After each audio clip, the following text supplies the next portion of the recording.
Election commission vote चोरी में involve है। लाइटली नहीं बोल रहा हूं मैं, 100% प्रूफ के साथ बोल रहा हूं।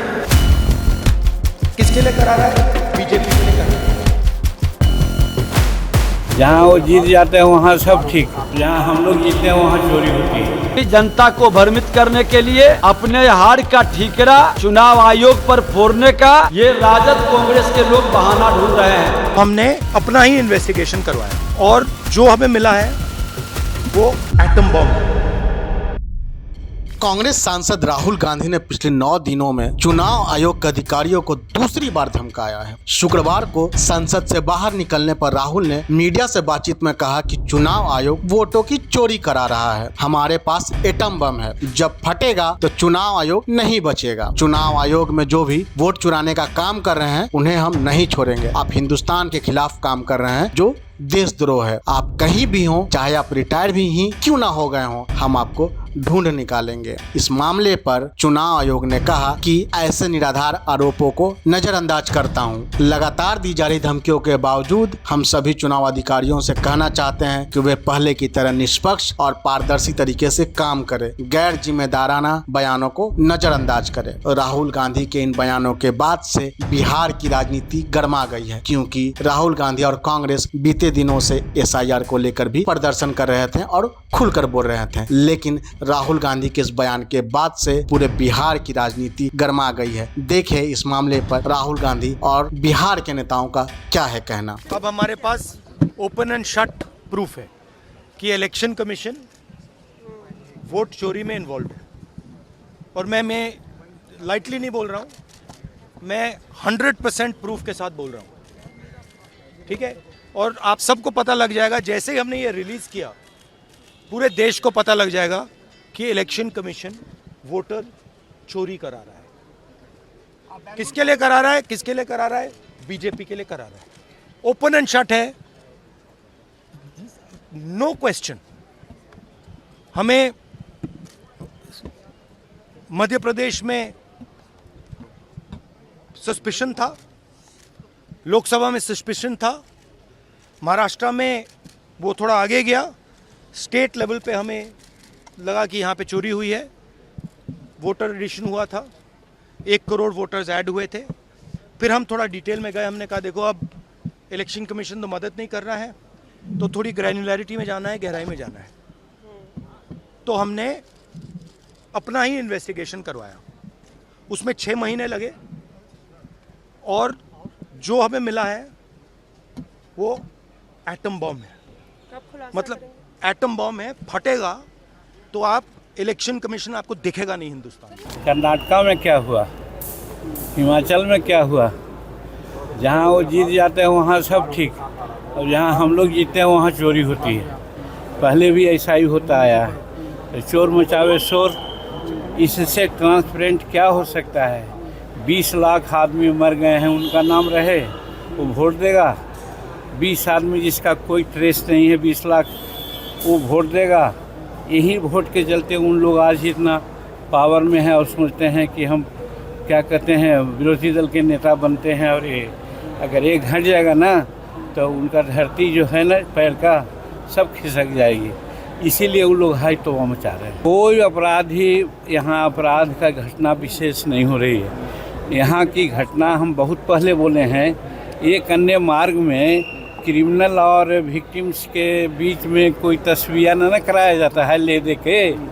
किसी का हिम्मत है एक अन्य मार्ग में जाने का? अब पहले होता था उनके पिताजी के काल में, वो तो आज नहीं हो रहा है।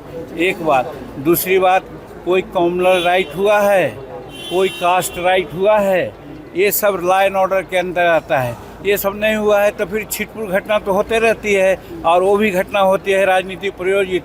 हम समझते हैं कि सब राजद के कार्यकर्ता वैसा जानबूझ के जब चुनाव आया है तो करवा रहे हैं। 6 महीना पहले का ही नहीं हो रहा, कोई घोटाला उटाला नहीं है।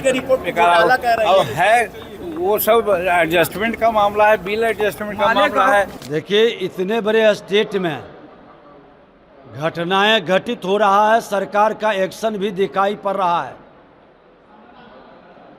नेता प्रतिपक्ष, आप सत्ता में 5 साल बिहार के माननीय मुख्यमंत्री जी के साथ रहे, आपके समय में घटनाएं घटित नहीं हो रहा था क्या?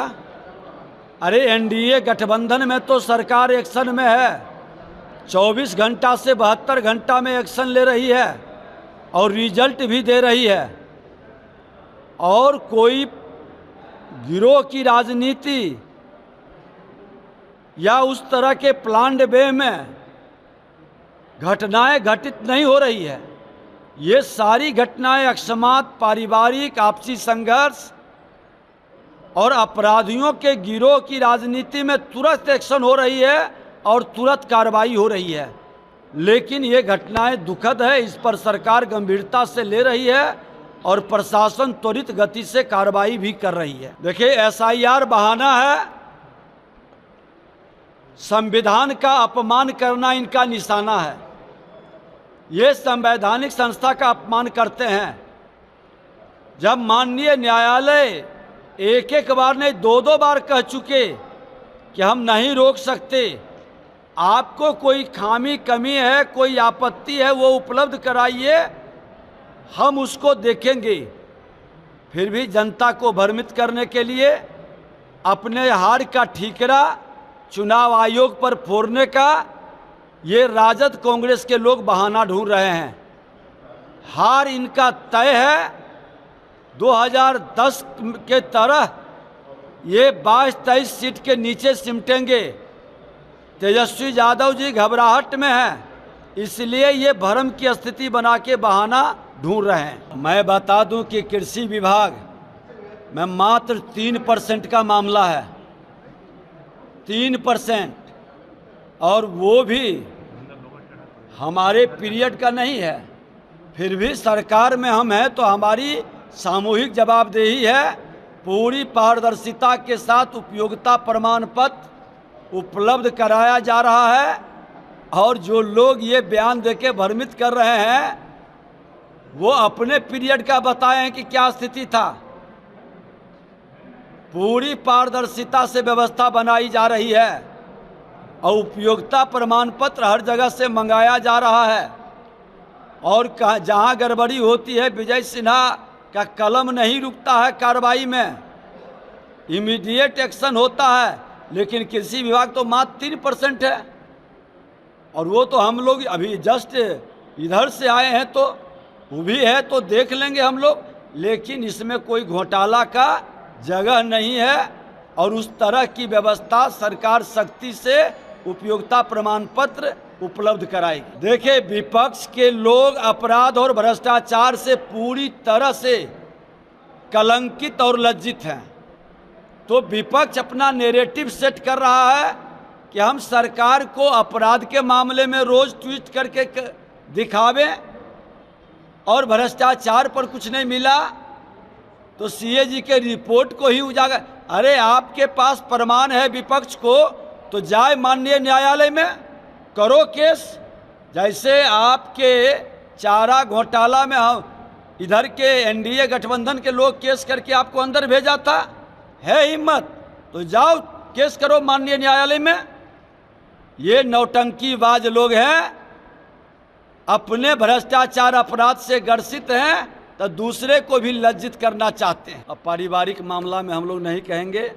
बिहार लोकतंत्र की धरती है, परिवार तंत्र की जिम्मेदारी किसी के लिए उचित नहीं है और परिवार तंत्र की जिम्मेदारी लोकतंत्र को खत्म कर देता है। जब यहाँ पर श्रद्धेय अटल बिहारी वाजपेयी जी के समय में परमाणु बम विस्फोट हुआ था तो सारा प्रतिबंध लग गया था, लेकिन श्रद्धेय अटल बिहारी वाजपेयी जी ने देश की आर्थिक व्यवस्था और उन्नति को बढ़ाते रहा। भारत 21वीं सदी का भारत, देश के प्रधानमंत्री नरेंद्र मोदी जी हैं और नरेंद्र मोदी जी के नेतृत्व में भारत का आर्थिक विकास की गति बढ़ेगी।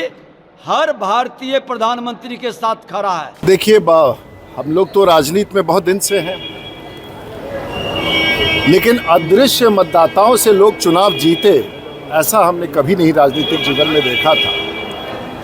और जो प्रामाणिकता के साथ चुनाव आयोग ने दिया है कि लगभग 70 लाख मतदाता जिनका आता पता नहीं है, अगर उसके आधार पर वो चुनाव मैदान में जाना चाहते हैं तो सचमुच आश्चर्य है। आज तक उनकी जितनी जीत हुई है राहुल गांधी की, क्या वो विश्वास करते हैं कि अदृश्य मतदाताओं में उनकी जीत हुई है? चुनाव आयोग अच्छा काम कर रहा है। जो मृत है उसे हटाया जाएगा, जो उपस्थित नहीं है उसे हटाया जाएगा।